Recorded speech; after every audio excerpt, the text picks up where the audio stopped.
Alright guys, what's going on? Welcome in. So The Athletic is reporting that teams are quote-unquote monitoring Terry McLaurin in case he becomes available, and as we all know, McLaurin is kind of in the same group, same situation as AJ Brown, DK Metcalf, who else? Deebo Samuel, as a young productive wide receiver, I would say one of the game's best, but they're not on that long-term extension, right? They're still on their cheap rookie deal, and because these guys weren't first-round picks, franchises can't place that fifth-year option on them. So it's a weird situation, especially when we take a look at the wide receiver market, Tyreek Hill's contract, Devontae Adams' contract, and to kind of put it in perspective, $20 million is looking like the annual number for some of these top tier guys.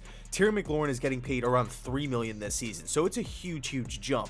Now, Ron Rivera actually came out and said that they're not entertaining a trade and that they are going to be working on an extension, but there isn't any rush. Now, do I feel like Terry McLaurin will actually be moved before the start of the season?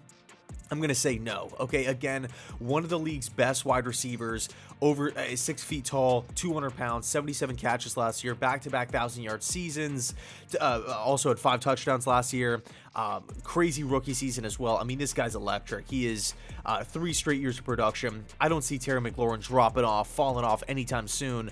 I do feel like Seattle moving DK Metcalf is a little bit more likely than a Terry McLaurin here, but if Joe Douglas picks up the phone and offers Washington a trade package that they can't refuse, I could see something materializing, because at the end of the day, the Jets have been really aggressive. Okay, we're almost, I want to say, desperate to a certain degree now. I mean, this team was interested in Amari Cooper. It didn't work out. They were interested in Calvin Ridley.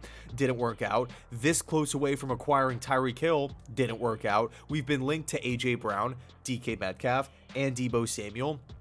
I don't see the Bucs stopping at Terry McLaurin. I think it's worth a shot. It's worth a call. At the end of the day, the Jets do have the 2 first-round picks. We do have the 2 second-round picks, the high third, and the 2 fourths. And a lot of money. Okay, so I could see something happening here if Joe Douglas is aggressive with it. I think it's going to take a lot to pry away McLaurin from Washington. I just don't really see much of a downside. I don't, again, see a reason why Washington would want to part ways with him outside of paying him the big money contract.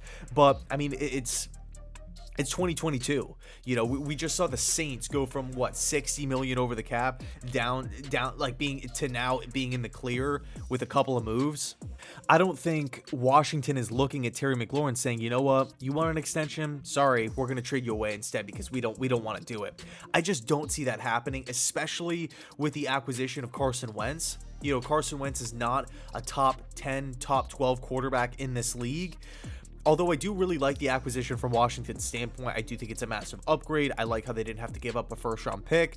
I do think Carson Wentz is going to do some good things for Washington, believe it or not, this upcoming season. I don't think something that helps him is taking away the team's number 1 wide receiver. Of course, you could push back and say, oh, well, we can, use a couple of those second-round picks or maybe a third-round pick on another wide receiver, bring him in the building. I think it's a little too hectic, a little too chaotic. I think Carson Wentz needs to be comfortable, and I think you need to give Carson as much help as you can, and they had McLaurin on the roster. But with that said, anything could happen. Okay, I am not writing off a single thing. Tyreek Hill, Devontae Adams, Deshaun Watson, Carson Wentz, Russell Wilson, Bobby Wagner. Like, the list goes on and on. All of these players are playing on new teams next year. Okay, so do I think Terry McLaurin will be traded? No, but I do think if Joe Douglas has identified Terry McLaurin as the number 1 wide receiver for the New York Jets, he will be aggressive, he will put in an offer, and he will attempt to pull off a trade. So anyway, let me know your thoughts down below in the comment section. Do you think the Jets should make a move here? Do you think we should just solely focus on DK, maybe AJ Brown? Do you think we should just maybe hang on to all these draft picks and just replenish through the draft? And that's, at this point, I think for me, pick number 10, if I was a general manager, pick number 10 is just off the table. I think I'm keeping them. And if we fail to land a wide receiver, I would really look to target one there. That's just kind of my take. Now, hey, if the Jets, news breaks 5 minutes from now, hey, the Jets go out and land Terry McLaurin or DK, whatever, for the 10th overall pick, I wouldn't be mad. I really, really wouldn't. But I think if it was up to me, if it was my decision, I'm hanging on to that 10th pick, and I'm trying to, negotiate these deals with pick number 35, 38, 69, things of that, the picks of that nature. So anyway, thanks so much for watching. I appreciate it. And as always, go Jets.